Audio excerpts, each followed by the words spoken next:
Olá pessoal, tudo bem? Meu nome é Robson, sou psicoterapeuta reencarnacionista e terapeuta floral Saint-Germain. Faço parte aqui do Consultório Equilíbrio e estou hoje aqui para falar com você a respeito de um sentimento que por vezes nos causa grandes danos. No vídeo de hoje nós iremos falar a respeito do sentimento de mágoa. E se você quer saber mais sobre esses sentimentos, de repente você é uma pessoa que se considera com tendência a se magoar e quer saber quais danos esse sentimento pode trazer para você, e principalmente, se você quer saber qual caminho trilhar para a libertação desse sentimento chamado mágoa, fique no vídeo que nós iremos dar dicas de como fazer esse processo de libertação do sentimento de mágoa.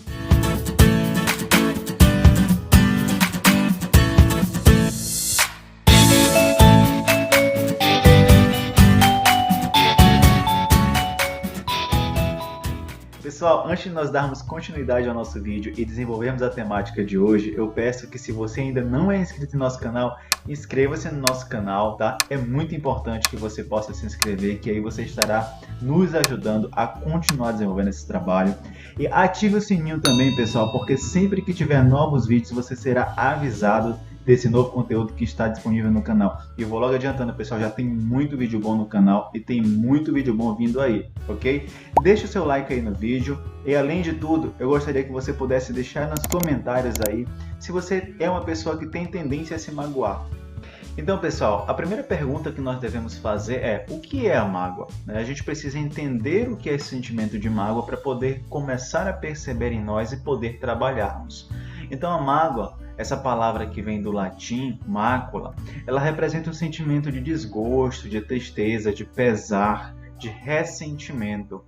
A gente começa já a perceber o tanto de carga negativa que essa pequena palavrinha carrega, né? Apesar de ser um sentimento considerado brando, né, a mágoa ela deixa resquícios que podem durar muito tempo, e aí está o grande perigo. São esses resquícios deixados pelo sentimento de mágoa.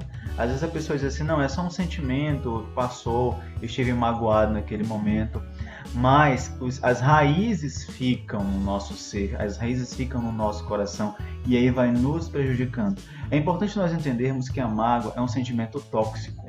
Culturalmente é um sentimento ruim, né? Denota dor, e também nos faz perceber a falta de educação emocional que nós temos. Então, se nós sentimos a mágoa, nós estamos tendo ali também um alerta a nos dizer que nós não estamos educados emocionalmente. Contudo, pessoal, esse sentimento, apesar de ter toda essa carga negativa, essa carga pesada, né, ela é um sentimento que também vem ali nos chamar a atenção, né, para o nosso melhoramento, para o nosso crescimento. É um sentimento que tem o seu lado luminoso. Então, se ele existe na nossa vida, é uma grande oportunidade para nós darmos uma guinada, uma virada de 360 graus, porque ele está ali nos alertando e nos convidando para a autotransformação.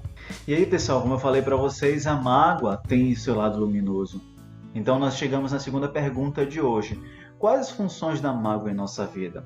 A primeira função da mágoa na nossa vida é que ela vem revelar para nós algo sobre nós próprios, né? Por vezes algo de difícil aceitação. A pessoa que tem tendência a se magoar, ela também tem tendência a idealizar o outro, ela cria expectativas no outro, ou seja, ela trabalha com uma questão de projeção. Então ela se percebe e se projeta no outro, ela desenha o outro a partir daquilo que ela imagina. E aí, como a gente já sabe, né, como a gente bem viu no vídeo anterior lá sobre a autoestima, que eu vou deixar inclusive aqui os cards, se você quiser acessar, você pode ir lá e ver também. Então a pessoa que tem essa projeção do outro, ela cria um personagem do outro ilusório, ela vai se magoar, porque ela vai se deparar com aquele outro sendo completamente diferente daquilo que ela imaginou, daquilo que ela projetou, daquilo que ela queria que o outro fosse, por vezes tal como ela. A segunda função da mágoa na nossa vida é essa transparência da permissividade, ou seja, a pessoa que é muito permissiva, ela também tem tendência a se magoar. A pessoa que não sabe dizer não, né? A pessoa que para tudo diz sim, mesmo quando gostaria de dizer não, que ali facilita a questão dos abusos nas relações, acaba sendo passível de manipulação. Esse fato da pessoa não conseguir dizer não ou não conseguir esboçar aquilo que ela está pensando, ela vai criando dentro dela um sentimento de rejeição, de autopunição. e de revolta com o outro. Às vezes o outro ele nem está sabendo que você não está querendo fazer aquilo que ele gostaria, mas você se cobra, né? Você se coloca a ter que fazer, e aí esse se colocar a ter que fazer vai lhe maltratando, vai lhe causando transtorno e vai lhe causando mágoa. Você vai ficando magoado com o outro, às vezes porque o outro, na sua cabeça, o outro está lhe obrigando a fazer algo, ou porque o outro não percebe que você está fazendo por obrigação. E aí isso vai lhe magoando, né? Às vezes o outro também aproveita que você tem essa tendência permissiva e, como eu falei para vocês, ele acaba utilizando essa permissividade para lhe manipular, para lhe abusar, né, nas relações. Então é importante que nós fiquemos atentos a isso, porque isso também vai nos causar a mágoa. E a terceira função que a mágoa tem na nossa vida é essa desilusão sobre o outro, né? Porque quando eu começo a sentir mágoa, eu vou começar a me desiludir com o outro, eu vou começar a ficar triste com o outro. Mas aí eu também tenho que ficar atento para eu estar querendo modificar, reciclar esses conceitos que eu tenho, esses conceitos de como o outro deve ser, de como o outro deve se comportar. Aí eu vou ressignificando esses padrões que eu estava criando e vou, digamos que, erradicando esse modelo ilusório, esse modelo fantasioso que eu tenho do outro. E aí, pessoal, é importante nós aproveitarmos para fazer uma avaliação aqui. As pessoas que nós achamos que estão nos magoando são geralmente as pessoas mais próximas de nós, são as pessoas que nos são mais caras, né? Por quê? Porque são as pessoas que nós cobramos mais, são as pessoas que nós criamos mais expectativas delas em relação às coisas que nós gostaríamos. São as pessoas que nós projetamos muito de nós neles. E aí, quando eles fazem algo que não supre as nossas expectativas, nós nos sentimos frustrados, nós nos magoamos, a mágoa chega, né? Então é importante nós vermos quanto mais as pessoas são próximas de nós, mais aproximação nós temos das pessoas, maior é a tendência de nós nos magoarmos. Mas por quê? Porque nós tendemos a cobrar mais, esperar mais dessas pessoas. E é importante nós vermos o lado luminoso da mágoa, é ver que eu não preciso ficar cobrando, que eu não preciso criar essas expectativas. Então é hora de eu aproveitar esse sentimento para repensar as minhas atitudes, repensar essas expectativas que eu nutro em relação ao outro e deixar de fantasiar. Então é chegada a hora da gente parar, pensar e ver que eu não posso querer que o outro seja como eu, né? Que se eu estou me magoando, é muito porque eu crio muitas expectativas em relação ao outro.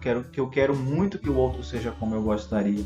Então eu preciso repensar as minhas atitudes, parar de criar essas expectativas, parar de fantasiar o outro, e aí eu vou estar lidando melhor com a minha mágoa, eu vou estar lidando melhor com esse sentimento, às vezes não me sentindo tão magoado, ou quem sabe deixando de sentir propriamente a mágoa.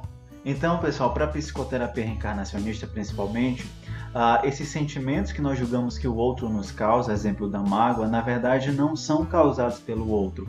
O outro ele está lhe servindo de, digamos que de gatilho, como a psicoterapia nos fala, para nos fazer perceber um sentimento que eu carrego em mim, né? Então ele vem fazer com que aflore em mim esse sentimento, mas não é o outro que me causa, sou eu que trago essa tendência comigo. E aí a mágoa ela vai servir como esse alerta, né? Como essa sirenezinha a disparar e dizer que eu preciso ficar mais atento para as minhas emoções, para a minha forma de pensar, para a minha forma de julgar e para a minha forma de ver o outro, né? Não deixar que o meu ego ele conduza as situações e diga que o outro é o culpado, que o outro está me ocasionando algo, mas sim que o outro está me oportunizando ver algo que está em mim. E aí, pessoal, aproveitando e falando aqui da mágoa como um alerta, surge a nossa terceira pergunta de hoje. E se eu não quiser ver a mágoa como um alerta? Bom, se eu não quiser ver a mágoa como um alerta, eu poderei ter efeitos psíquicos ou efeitos emocionais. Nos efeitos psíquicos, eu poderei ter ali isolamento, né? Eu começarei a me afastar das pessoas. Por quê? Porque eu vou ter medo de me magoar, eu não vou querer acreditar e confiar nas pessoas. Então, para eu não me magoar, eu vou preferir me isolar. Além de que eu também estarei passando por inquietação, porque esse fato de ficar julgando e querer entender o outro e achar que eu vou me magoar, isso não vai me deixar tranquilo. Então, eu vou estar no estado de inquietação. Ou seja, a minha relação com o outro vai estar prejudicada, né? Eu vou estar ali me relacionando da maneira pior com os outros e por vezes de maneira ruim comigo também. Além a minha vida vai estar completamente abalada. O meu sono vai estar abalado, eu não vou conseguir dormir direito, porque eu vou estar pensando muito em algo que alguém me fez, que alguém pode me fazer. A minha alimentação também vai estar descontrolada. E o meu desempenho também nas funções que eu faço no dia a dia, seja no âmbito profissional, seja no âmbito familiar, na casa, enfim, eu vou estar com um desempenho comprometido também. Então é importante nós estarmos atentos para esses efeitos psíquicos. Também outra coisa que pode surgir são os distúrbios mentais. Né? Ali, esse sentimento de inquietação e de isolamento é uma ponte para eu começar a desenvolver outros transtornos. Então, a gente precisa sim entender a mágoa como um alerta e começar a compreender o processo de mudança que tem que ser feito em mim. Sobre os efeitos emocionais, é importante, se eu não tomar a mágoa como um alerta, esse sentimento brando que nós falávamos lá no início, ele vai tomar proporções maiores, ou seja, ele vai se tornar uma dor maior, né? Ele vai causar o sentimento de angústia, de aflição, né? O nosso peito vai ficar apertado. Então, nós iremos ali dar margem para doenças emocionais também. Porque nós estaremos com o nosso coração sendo corroído, o nosso coração estará sendo deteriorado pelo um sentimento que nós preferimos não cuidar, um sentimento que nós preferimos não dar atenção. Então, por isso é importante, né, que nós possamos perceber a mágoa e querer mudá-la. E aí, como eu falei para vocês também, a mágoa ela vai dar margem a sentimentos derivados, né? Quais são esses sentimentos? Por exemplo, tristeza extrema, autoritarismo, baixa autoestima, frieza, obsessão. Então vejam aí, quando nós não trabalhamos a mágoa, as margens para outros sentimentos que ela vai nos causando. Então, pessoal, outra situação que pode acontecer quando nós não queremos entender a mágoa como um alerta no âmbito emocional são as atitudes consequentes. Lembra que eu falei para vocês que as pessoas mais próximas a nós são as que nós temos maior tendência a nos magoar? Pois é, trazemos essas informações aqui para essas atitudes consequentes. Imagina no âmbito conjugal, né? Você com o seu cônjuge. Então, quando você tem essa tendência a se magoar, você passa a cobrar mais, você passa a querer ter mais controle, você passa a reclamar mais e você passa a querer se vingar. Como assim, Robson? Bom, quanto à questão da cobrança, né? Então você quer cobrar muito o outro, então... Por que você não fez isso? Por que você deixou de fazer aquilo? Por que você chegou agora? Por que você não foi lá? Então você passa a cobrar, né? Ao mesmo tempo que você passa a reclamar. Porque se fosse eu, não fazia isso. Porque se fosse eu, não tinha feito aquilo. Então, esse controle também existe, né? Você tem que fazer desta forma, você tem que fazer assim, do jeito que eu estou lhe dizendo. E aí, outra questão que surge é a vingança. Como você já calcula que o outro não vai fazer aquilo que você gostaria, você já pensa... Eu não vou fazer isso porque ele também não faria. Eu vou fazer isso justamente porque eu sei que é o que ele faria. Então você passa a querer se vingar, a descontar na mesma moeda, né? Então essas são consequências trazidas a partir do momento que eu não quero entender a mágoa como um alerta. Então ela vai passar a prejudicar a minha relação com os outros, principalmente a relação com as pessoas mais próximas a mim. Pessoal, é importante saber também que a mágoa, quando não tratada, quando não olhada como esse alerta, ela pode nos causar também efeitos físicos, tá? A partir do psicossomatismo, que é essa questão das emoções influenciando o nosso corpo físico, aquilo que eu sinto se reflete naquilo que o meu físico aparenta. Então, a mágoa também não é diferente. A mágoa também vai se refletir no meu corpo físico. Eu separei para vocês aqui algumas doenças que poderão estar sendo ocasionadas a partir da insistência de nós mantermos o sentimento de mágoa. São elas: doenças cardiovasculares, tá? Hipertensão, taquicardia, doenças gastrointestinais, aí temos a gastrite, a úlcera, a síndrome do intestino irritável, temos doenças respiratórias, tais como a asma, a bronquite e outras. Temos aqui também doenças dermatológicas, tais como a herpes, a urticária e o efizema. Doenças do sistema nervoso, aqui nós teremos a enxaqueca e a vertigens. Doenças endocrinológicas e metabólicas, temos a obesidade, a diabetes. Doença das articulações, aí temos a tendinite, artrite e outras. Dores e tensões musculares, doenças infecciosas, doenças autoimunes, câncer e também pode ocasionar transtornos mentais e comportamentais. Então é importante nós ficarmos atentos a essas doenças, porque elas podem estar sendo ocasionadas a partir desse sentimento chamado mágoa, que nós não estamos querendo cuidar, que nós não estamos querendo entender, que nós não estamos querendo acolher e trabalhar. Mas afinal, qual o caminho que eu devo percorrer para me libertar desse sentimento de mágoa? Como é que eu faço para eu conseguir entender esse sentimento como um alerta e não entender como uma prisão? Como é que eu faço para compreender e me tornar melhor a partir desse sentimento que gera em mim? Primeiro, pessoal, é entender que são questões nossas e não do outro. Então, eu não devo culpar o outro por nada que acontece comigo. Eu não devo esperar do outro e criar expectativas no outro. Eu devo me colocar como personagem principal da minha história. Os outros estão ali para me auxiliar, mas eles não podem conduzir a minha história. Então, o primeiro passo é entender que todo esse processo de transformação são dados a nós, são nosso. Então, nós somos aquele que deve ditar esse processo. O segundo é tirar essa ideia de vítima e vilão. Entender que nós não somos vítimas de nada e que o outro não é o nosso vilão. Porque muitas vezes a gente se diz, eu sou o magoado, né? Então eu sou a vítima. O outro é o que magoa, ele é o vilão. Não tem nada disso. Se o outro está nesse processo me auxiliando através de me fazer perceber que eu sou uma pessoa magoável, então esse sentimento existe porque está em mim e não o outro está me causando. Então o outro não é vilão, ele não está criando nada em mim, ele está me ajudando a perceber algo que existe em mim. Logo, eu não sou vítima de nada, né? Eu só estou sentindo porque existe em mim.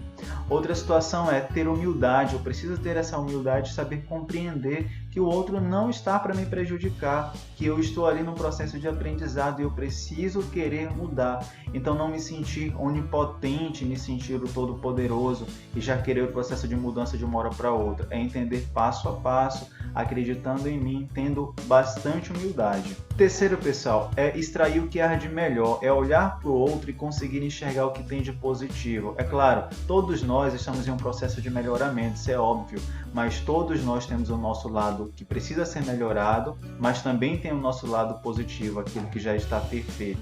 Então, eu tenho que olhar para o outro com esse olhar mais carinhoso, mais caridoso, mais afável, e olhar para o lado positivo que o outro tem, extrair o que o outro tem de melhor. E a mesma coisa de mim, perceber o que eu tenho de tão maravilhoso dentro de mim. Outra situação é me sentir mais leve, tentar me tranquilizar diante das dificuldades. É perdoar verdadeiramente, entender que a falta do perdão vai nos causar mágoa, né? Então, não me cobrar e forçar um perdão, mas é entender que o processo do perdão é um processo gradual, é um processo que deve se dar de maneira leve, de maneira tranquila. E aí, pessoal, para nós finalizarmos o nosso vídeo de hoje, vamos para a nossa frase terapêutica citada pelo espírito da Hermance Defoe, psicografada pelo médium Vanderlei de Oliveira, que diz assim: os piores inimigos não estão lá fora, vivem dentro de você. Gente, por aqui eu finalizo, me despeço de vocês. Gratidão por esse momento de hoje e até o próximo vídeo.